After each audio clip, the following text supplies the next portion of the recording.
इस वीडियो में मैं आप सभी को 35 most important objective questions GS paper के लिए, जो कि पार्ट 3 के स्टूडेंट हैं, चाहे वो साइंस स्ट्रीम को हों या आर्ट्स स्ट्रीम के, उनके लिए मैं सजेस्ट करने जा रहा हूं 35 मोस्ट इम्पॉर्टेंट ऑब्जेक्टिव क्वेश्चंस, जो इस प्रकार से हैं। पहला, भारत का राष्ट्रीय पुष्प कौन है?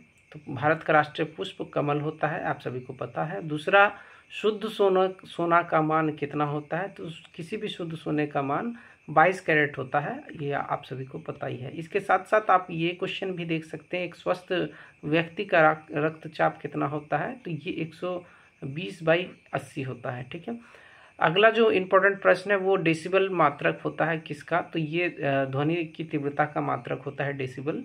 नीली क्रांति का संबंध किससे है? तो नीली क्रांति का संबंध मछली उत्पादन से है, अर्थात नीली क्रांति को आप इस प्रकार से भी याद रख सकते हैं, नीम से, ठीक है। नी से हो गया नीली क्रांति और मौ से हो गया मछली उत्पादन थे। और अगले क्वेश्चन की बात करें तो अगला क्वेश्चन है, ब्रह्म समाज की स्थापना किसने की थी? तो ब्रह्म समाज की स्थापना राजा राम मोहन राय ने 1928 ईस्वी में की थी, ठीक है।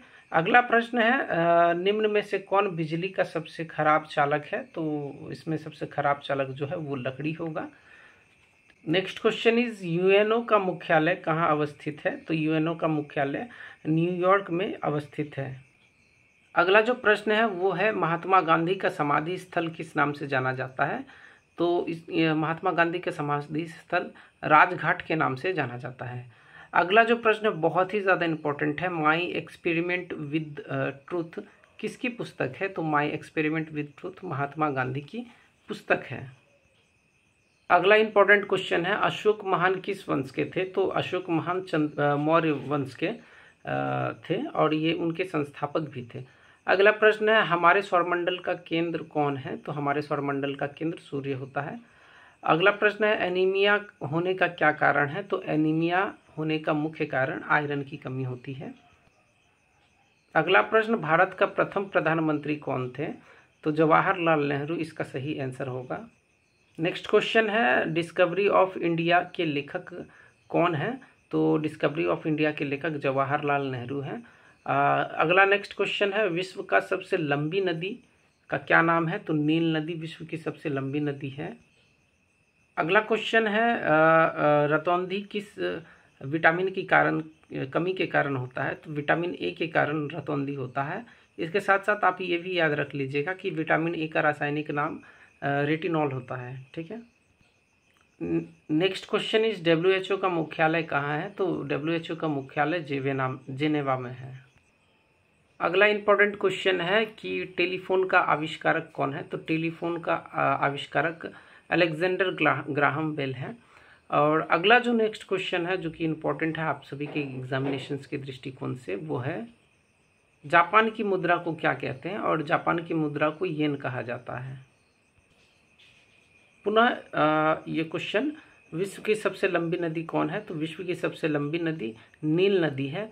अगला क्वेश्चन है कि विटामिन ए की कमी से कौन सी बीमारी होती है? तो विटामिन ए की कमी से रतौंधी होती है और विटामिन ए का रासायनिक नाम रेटिनॉल होता है।